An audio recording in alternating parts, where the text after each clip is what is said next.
Hi, and welcome to this week's edition of the Las Vegas Advisor Weekly Update with Anthony and Andrew. Today is Thursday, October 10th in the year 2024, and we took a week off. We did. But we're back. We finally did. Yeah. Was that? I think it was the first one in almost 3 years. Yeah, we've gone about 150 episodes now. Yeah, I mean, we had good reason. Yeah, definitely. You were putting a movie together. Yeah, a lot of people don't realize I do independent film production. I've done about 15 movies. And Tell us about the movie. So I was working with a kind of famous choreographer from Bollywood, from India, from Mumbai. And they came over. They're shooting a movie called Pintu Ki Papi, and we shut down Fremont Street Experience, and we had dancers. You know, the Bollywood movies, they have these really extravagant dance sequences, and that's what we were shooting downtown. I think I ate that a couple of weeks ago at an Indian restaurant. The Pintu Ki Papi? Yes, it was very good. Well, I got to tell you, that was one thing about working with a crew from Mumbai, is that the food was amazing, and it was healthy. We had a lot of lentils, and we had a lot of curries, and we had a lot of rice, and you know, just when you get hungry, it just starts. You can smell it coming, and you get, It sounds good, actually. Yeah, you know, we got to do a thing on Indian food. There's some good Indian food in Vegas. We should. Some really good places. Mint. You know, Mount Everest. There's some really good ones. We'll do that. We'll put that in a show coming up. Okay, that's great. So yeah, and it wasn't. It didn't go unnoticed. I mean, I walked into a bar. It was Jackson's bar. Yeah, they got the good steaks there, and they have some some good video poker deals. The ribeye at Jackson's. Yeah, and one of the guys who watches us, I guess pretty regularly, goes, "Where's Joe?" Yeah, I mean, he yells across the bar. He goes, "Anthony, where's the show? Anthony, it wasn't on this week." I was like, "Give me a break, dude!" And everyone's looking at me like, "Who are you?" You know? Yeah. But yeah, we're back. You know, we try to do it every week, but we can't do it every single week. Sometimes, you know, there's things going on along with the gaming show. You know, hence, look at you all duded up. That's right. That's right. And Anthony, you went to the gaming show. We went yesterday. Yeah, we'll get to that in a minute. Let's talk about the Trop. Okay. Big news in town. Last night, the Trop was demoed. It's done. You know. Yeah, they did it. They did it on schedule. 2:30 in the morning, right? 2:30 in the morning. You know, it's funny. I was sleeping because I wasn't going to go out there and do it. Yeah. You know, I'm like, I'll watch it on TV in the morning. You know, I'll watch the clips. But I woke up at about 2:15, and I could have just looked out the window and seen the thing in the sky. You know, because they had the drones and they had the fireworks and all that. And I had no interest. Yeah, I was just like, I'd rather go back to sleep. I didn't check it out. But they made a spectacle of it, right? I mean, they did. They had a drone show. I didn't know that was going to happen. Yeah, and it was kind of strange because, you know, again, they do it in the middle of the morning, the wee hours of the morning. Yeah. Right. So you think it's not going to be a big deal, but then they have this big to-do about it. We've got in the description box, we've got a few links. So go to the description box and watch it. It's cool. Yeah. I mean, the show is good, and you know the buildings come down. You know, just bang, just the way they're supposed to. It's funny, they fall just the way they wanted to. You know, they're like a deck of cards, just boom, boom, boom, boom, right down the thing. It's pretty cool to watch. Yeah. But at 2:30 in the morning, you know, you don't want to be out there. A lot of people were concerned about the air quality as well. I was saying earlier that they were going to have a perimeter that would be relatively close, where people could, you know, pack in there and watch it. But it turns out the perimeter was like a half mile, you know, all the way around. So you really couldn't get close to it that way. You had to watch it from a distance. Yeah. A friend of mine who's a comedian in town, Amir the Miracle, who performs at the LA Comedy Club, he said, "What are you doing?" And I said, "Nothing." I said, "I'm not going to go out. I'm not going to." Yeah. Well, people were in rooms. You know, people were in rooms overlooking, and there was a party in the foundation room at Mandalay Bay. Right. And you know that was $50. That sold out immediately. That was probably a great deal.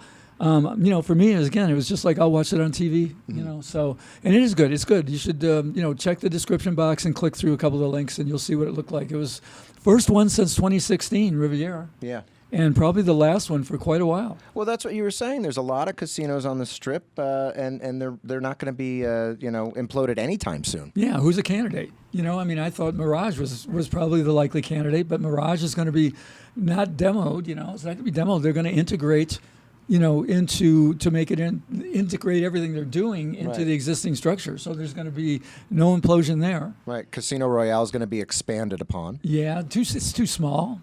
to implode. You know, and there's only 4 floors there. Yeah. So it's too small to be imploded. You know, you could think maybe Flamingo at some point, Sahara, Circus. It's not going to happen downtown. Everything's too close. So, you know, it's going to be a long time before we see another implosion. So, you know, it's worth looking at the film. Yep, check the links in the description box. Big news in town. We touched on it earlier. Part of the reason I'm dressed up is because I was walking the floor at G2E checking out the new slots and the new games and kind of what people are talking about. Yeah, everybody wants to go every year except me. I never want to go. But you went this year. I did go this year because I thought I would be able to talk to people from the sports betting companies. Right. You know, I thought there'd be DraftKings, FanDuel, BetMGM, Caesars, you know, and that's why I went. First time in probably 10 years, close to it. Right, and they not a really big presence from any of those companies. Not a single one. I saw a few sponsored things by DraftKings, but Yeah. no booth. People, well, they had their people there. They were on the floor walking around, but, you know, if you don't make appointments with them, I just don't like the gaming show. You know, it's all Yeah. about vendors and manufacturers. Right. And really, all the people from the casinos and the sports books go there to see what the manufacturers had. And, you know, you saw me. I got fed up with it in about an hour and a half, and I took off. But you stayed. And you I saw stayed. some things. I had a great time. You know, I love the manufacturers. I love the different types of games. I love the tactile nature of slots and just playing them. And, you know, I saw Brian Christopher there. I didn't see Vegas Matt, but, you know, you just see everybody kind of walking around. I went by the IGT booth. I went by the Aristocrat booth. I went by the Light and Wonder booth. And they've all got new things coming. Yeah. Right? They got new games coming, you know, all different kinds, all themed, all kinds of stuff. Yeah. As well as the electronic table games. Well, there were a lot of electronic table games from a lot of companies, like the Inner Blocks, who are kind of like the big, you know, guy on the block right now. But, you know, I see a lot of these younger, scrappier companies kind of coming up with these ETGs, which stands for electronic table games, which ultimately will replace dealers. Yeah, well, you know, it just happened at Silver Sevens. Uh-huh. They took out all their live games, and they've got the electronic games, which are live themselves. They've got a dealer, you know, but they're just played differently. So it's you know, that's probably the way of the future. All right, so we know the presidential election is literally right around the corner. Now, from a gaming perspective, Anthony, from a betting perspective, let's talk about the odds on the presidential election. Yeah, we're going to follow this right up to the election. Right. I find it kind of fascinating, you know, the way it moves. I think we've talked a little bit about this. Trump had a pretty significant lead Right. until the Debate. And Kamala, did I say that right, everybody? Harris, yes.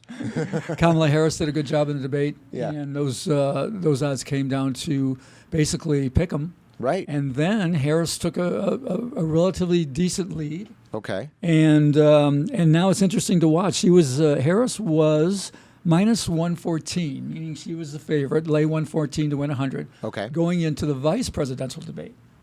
And by the time that debate was over, the odds had dropped down to pick 'em. Okay. All right, so I guess everyone thought Vance did a pretty good job, and they put it down to pick 'em. Since then, the odds have been moving slowly but very steadily in Trump's favor. Okay. And I checked it just before we shot this here, and Trump was all the way up to minus 122. Interesting. So Until maybe the next debate. Yeah, really. We'll see. But he flipped it. Yeah. And it seems to be going in that direction. Now, what's interesting, too, though, is you can also bet there are also odds on who will take, Republican or Democrat, who will take each state. That's an interesting one, right? Yeah, so I looked at some of the, what they call the battleground states. And I said, here's the ones everybody's kind of following right now. These are based on odds from one of the offshore places that, that follow this pretty closely. So you see how close this is going to be. In Georgia, Republicans are minus 193, almost 2-1 favorites. Okay.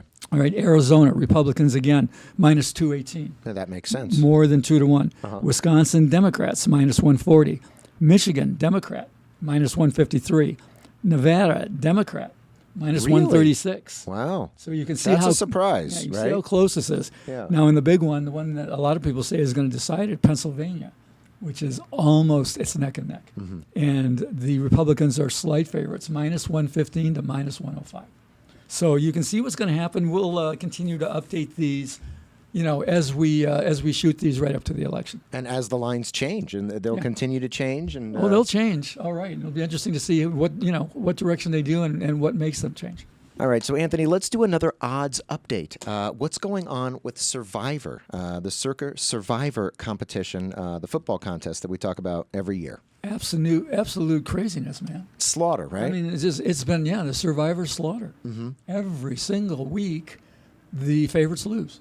Right. And that's the way it's gone. Into week 4 and 5, the favorites lose. Last week they were down to 400 and something, and again, more than 50% of the field was eliminated. Wow. Because the Seattle Seahawks were the biggest favorite, they lost, and the 49ers were the second biggest favorite, and they lost. Okay. So we are down to 221. Wow, 221 survivors and many weeks to go. Out of 14.2 million. 14.3 almost million. That means what they call the implied value of each one of those 221 left is what you paid $1,000 for is now $64,600. Wow. Each one of those is worth $64,600. eBay. I've got small points in a couple. Okay, so you're still in it through owning a percentage of a ticket. Small, what we call savers in the business. You make deals with your friends. Yeah. And one guy's got 2 left. And I've got just a couple of points, but when you're talking about 14 million prize, that could turn into a lot of money. That could be a lot of dough, yeah. Yeah, so I'm rooting. All right, well, we'll keep everybody posted on Anthony, and we'll keep everybody posted on the Survivor contest as a whole. All right, now this is exciting. We have 2 new books from LVA that are ready to ship. We have RIICHI MAHJONG and Desert Superbloom. Yes, these are the first 2 of a really big end-of-the-year program we've got. And these were the first out. They're the first back from the printer. I will say a little bit about each. RIICHI MAHJONG. Now, that's going to be, a lot of people will go, what the heck's that? What's Mahjong, RIICHI Anthony? MAHJONG. It's a really fun game, right? Mahjong's a card game that is big all around the world. Yes. Now, RIICHI is the Japanese version of it. Okay. And it's written by Jen Barr, who is an American who went to Japan and became something of a superstar, because she was a game player and she got into Mahjong and she learned RIICHI. It was originally called Reach when we published it. And it's starting to grow. I talked to Deke Castleman about it, and he gave me the lowdown because he did most of the work on this one. He said it's growing all over the world. Yeah. And so anybody who's looking at Mahjong, apparently, I don't know Mahjong. It's not a game I've played. But Jean Scott, for example, it's like her favorite pastime now. Wow. I mean, it took over video poker. That's what Jean Scott does. And it looks like RIICHI is going to actually be a game that takes the lead, like Deke called it, an up-and-comer. Right. And so anyone who's interested in Mahjong, the game, there's some essays in there by Jen talking about the differences in the Mahjong games and so forth. Good book for that. It is G2E, and I've heard it at past G2Es of casino executives saying, Mahjong is popular, and they have a lot of poker rooms. Why not have Mahjong rooms here in Vegas? And there's enough players, and you could definitely gamble on it. Yeah. All right, the second one. This is the one I really want to talk about. Okay. Desert Superbloom. Desert Superbloom. All right. This is the Las Vegas Rights project that we do every year. It's a compendium of like about, 8 to 10, I forget how many, of like the top writers in Vegas. And they all do they do an essay, basically. Okay. The subtitle is Las Vegas Writers on Scarcity and Abundance. Okay. Now, I don't really know what that means. Well, they might be talking about the Hoover Dam. Well, I'll tell you what is cool about this book. Yeah. They talk about Vegas. Okay. And you learn about things about Las Vegas. And for anybody who loves Vegas, this is the ultimate bathroom reader, man. Okay. Because each one of these stories is different and has some connection to Vegas. And I'm going to tell my own story of what I saw in this book. I didn't realize until I actually had come back from the printer, because I didn't edit this book either. Okay. This was edited by Jared Keene, who is a terrific editor and has done the last, I think, 4 or 5 of these editions. And then Deke did most of the proofreading, and so I just started reading it afterward and saw how good it was. So let me do a quickie here. The one that caught my eye was a story called. Let me get this here. Story called From Boom to Bust by Stacy Lane Wilson. Now, it's a story of a famous stripper in Vegas. Okay. Called Annie Ample. Okay, Annie Ample. So you know what the ample refers to. I can imagine. All right. So I remembered Annie Ample. And I'm like, let me look at this. So I'm reading through it. And, okay, let me find it here. All right, it says, Annie's career really took off in the early 80s after an appearance on a goofy, rather cringy, but very popular TV show called The Dating Game. The prize was a trip to Las Vegas. Starring in the shot-on-location film Mugsy's Girls cemented her roots in an otherwise transient town. The city would become both her stage and her forever home. Okay, Mugsy's Girls. That's a movie. I was in the movie Mugsy's Girls. What did you do? I'll tell you the story. It wasn't really me. I mean, it was me. I'll tell you a story in a minute. But at the time, my girlfriend, her name was Estrelita. Okay. All right, she just went by one name, Estrelita. You've told me about her, yeah. Yeah, and she was a dancer in one of the shows, and I met her at a bar I was working in. The last bar I ended up working in, I was a bouncer. She was a cocktail waitress. Okay. And we got to be buddies. And yes, I was a bouncer. Yeah. And she was an aspiring actress and performer, and she got a part in Mugsy's Girls as one of Mugsy's girls. Wow. All That's right. pretty cool. Yeah. So I was around for all this thing, and I'm reading this, and I'm like, oh my goodness, I mean, talk about bringing back memories. Yeah. But here's where I was in it. I got a pretty good story about it. So because I'm with her, and she's part of the crew and everything else, there was a shot. Oh, by the way, the leads in this were Ruth Gordon, who I believe won an Academy Award for Rosemary's Baby, I think. Okay. So Ruth Gordon, I think this was her last movie, and the other star was Laura Branigan. Okay. And Ruth was Mugsy, and Laura Branigan was one of her girls, and Estrelita was one of her girls. And Laura Branigan's the singer. The singer, yes. And so they shot a big scene on a stage with a live audience where Ruth Gordon is going crazy and getting everybody all riled up about some sort of competition I don't even remember anymore. And I was invited to be in the audience via my girlfriend. And, of course, I got a seat right up front, right on the stage. And I'm sitting there drinking beer, right? Yeah. And they start shooting the thing, and they're like, come on, everybody, go, go, go. And I'm drinking the beer, and I'm watching it, and I'm kind of enjoying it. But I don't really get into all that stuff, the screaming and yelling, and I wasn't really considering that this was part of the show. So anyway, the next day, they go through the rushes, they call them, or whatever. They're looking at the thing. And Estrelita calls me up, and she goes, yeah, we went through the rushes of the show. And she goes, the director goes, man, this is great, except for that one asshole up front. Because you weren't into it. I was just drinking and watching. Right? That's hilarious. He goes, man, this is exactly what we wanted, except for that one asshole up front. The guy who's not selling it. You're not selling it as an extra. And my girlfriend at the time, she goes, I didn't say a word. She goes, right, and there you were, just sitting there. So anyway, you can find Mugsy's Girls. It's out there, and you can see the asshole up front who's drinking his beer and not cheering. That's hilarious. All right, we'll put a link to Mugsy's Girls in the description box if you're interested. If we can find it. I've tried a couple of times. It's kind of hard to find. Oh, okay. All right, we'll take a look for it. But anyway, this, again, that's what's kind of cool about this book. Is that if you've been to Vegas and you love Vegas, you're going to find stories in here that bring back recollections. Both of these are on discounted, publisher's discount, as new releases, 25% off. So it's $18.75 for RIICHI and $14 for Desert Bloom. And in this week's question of the week, it's huge. It's so long. Do you have time to read it? It's an easy question. All right. And the question is easy. Okay. The guy, I think you were telling me, Anthony, you were at a bar and a guy says, hey, man, is poker easy? He's sitting there playing like Keno or something. That's the question of the week. Hey, man, is poker easy? Like, what's going on over there? I was at Wahoo's Fish and Tacos. Okay, and around the corner. Right. And there was a young guy playing slots. Next to the Palms, right? Yeah, right next to the right Palms. near the Palms. And he was playing slots, and I was playing video poker. Okay. And he was kind of looking over, and that's what he said to me. He goes, and he was really earnest. I mean, he was like, he just goes, is poker easy? Yeah.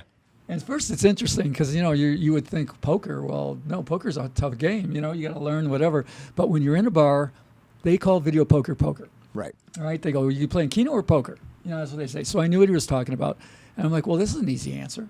It's like, it's easy to a point. I mean, you just intuitively you can play video poker pretty well. It's not so easy to get really good at it. You've got to study, as everyone knows from watching the show. Right. But it dawned on me. It seemed so naive the way he asked the question. I said, "Well, have you ever played poker, the card game?" He goes, "No." Well, then it's going to be not so easy. And it's not so easy because he didn't know the card rankings. Right. And I said, "So you don't even know what card rankings are?" And he goes, "No." And I said, "All right." I said, "If you're going to play the game, anyone who wants to play video poker, you've got to know the card rankings of poker hands." That's right. So the place to start, you'd have to pick up a book on poker or Google it and say, what are the card rankings in poker? Because you've got to know that a pair is, beaten by a straight, is beaten by a flush, is, this sort of thing. Beaten by a full house is beaten by a four of a kind. Yeah. And so, it's got to be no question. You got to just know. It was just so funny, though. Something that seemed so innocent and such an easy answer was not. And I had to talk to him, and I tried to start to explain it to him, but I realized how difficult it was for him to understand even what a pair was. And I was to the point, here's a pair. This is a 7 and a 7. That's a pair. But it doesn't pay because it's not 8 jacks or better. I'm like, oh, my God, I'm just going to screw this guy up. Right. So I said, go get a poker book. You could use strategy cards. Yeah, those are great. Where they have the listings of what's better than the other. But, man, you'd be sitting there for hours trying to figure it out. So the answer to that question is, if you understand the card rankings of poker, then video poker is relatively easy to play because intuition will take you pretty far. Yeah. If you want to get really good, you got to get better. But if you don't even know the card rankings, you better learn those first. Intuition will take you far, but if you play, and I always say this, if you play with somebody who knows, somebody who's an expert in it, that's the fastest way to learn. That'll help you, absolutely. Yeah, because then you just sit there with your friend, like I did with you, for about a year, saying, hey, what about this? Yeah. Hey, what about this? And getting better. Yeah, and typically you would say, no, go with the low pair. Yeah, until I said, quit asking me that. And in this week's Jackpot of the Week, this is just kind of a cool story, right, Anthony? Yeah, we didn't do a machine one this time because this was too good. Okay. So a player at DraftKings bet 10 cents on a 5-team first touchdown scorer parlay. The selections had odds ranging from 8-1 to 13-1. And when it came in, the payout was $13,721.40. Holy crap. On a dime. Wow. He bet 10 cents. Wow. So the first thing is, you're going like, okay, wait. You said at the beginning it's DraftKings. Right. So he did it online. Right. He didn't go into a casino to make this bet. He just went right online. Yeah. If you walk up to a casino sports betting window and say, I want to bet 10 cents, they're going to run you out on a rail. Mm-hmm. All right. So that's one of the interesting things with online gambling now and online sports betting is you can bet 10 cents. Micro betting. Yeah. And I mean, you're going to get to the point soon, and in some places you can, where you can bet pennies. All right. So it's kind of interesting. But what this guy did is absolutely ridiculous. I mean, if you're looking at something like a boxing match or a UFC fight, and you see an 8-1 underdog, you're like, the guy's is not going to win, and they almost never do. Mm-hmm. So 8-1 on anything plus 800 is ridiculous. Those were the lowest odds. Right. 8-1. It went all the way up to 13-1. That's wild. And the way the 5-teamer, so the way they form that parlay is, 8-1 times 10-1 times 10-1 times 13-1 times whatever. And it got to 137,000 to 1. And that's how we turned 10 cents into $13,000. Incredible Absolutely story. Ridiculous. Absolutely Incredible ridiculous. Luck. And just to say that these were prop bets on who would score first in every game. Yeah. So think about when we do this for the Super Bowl. Is it going to be Patrick Mahomes? Is it going to be Travis Kelce? Whatever. Everybody bets. It's hard to hit. This guy did it on 5 separate games in the same week. That's incredible. Yeah. Incredible stroke of luck. And what a great payout, $13,000. So here's the flip side. Yeah. A few weeks before that, there was another story. Carlos Alcaraz, ranked 1 or 2 in tennis right now, one of the top 2 players in the world, was a 100-1 favorite over a guy named Botic van de Zandschulp or something like that. Okay. 100-1 favorite, and some guy bet $25,000 to win $250. And the Van de Schlup beat him in straight sets. Oh, no. So somebody lost 25 grand trying to win 250. So, boy, it goes both ways. Wow, that's... I know. Why? I know. Well, he thought it was free money. It was such a lock. He thought it was free money, 100-1. You need that 250, huh? I guess you could afford the 25K. Wow, that's pretty bad. Yeah.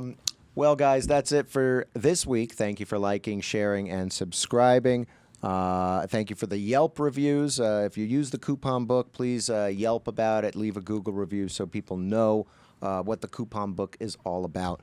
Anything to add, Anthony? Yeah, real quickly. We're kind of digging the having the guests, and we're going to go one guest a month. Yeah. And just so everybody knows, stay tuned. We've already talked about Vegas Matt. Yeah, Vegas Matt. We're going to have Vegas Matt at the end of this month. And yesterday at G2E, we talked to the Wizard of Odds. Yep, Michael Shackelford. Yeah. We invited him, and he accepted. I talked to the people over at Ellis Island and asked if we could get Gary Ellis. Yeah, and cool. We haven't confirmed that, but I think Gary would probably abide. And we're going to get some different people from both sides of the table. So keep watching.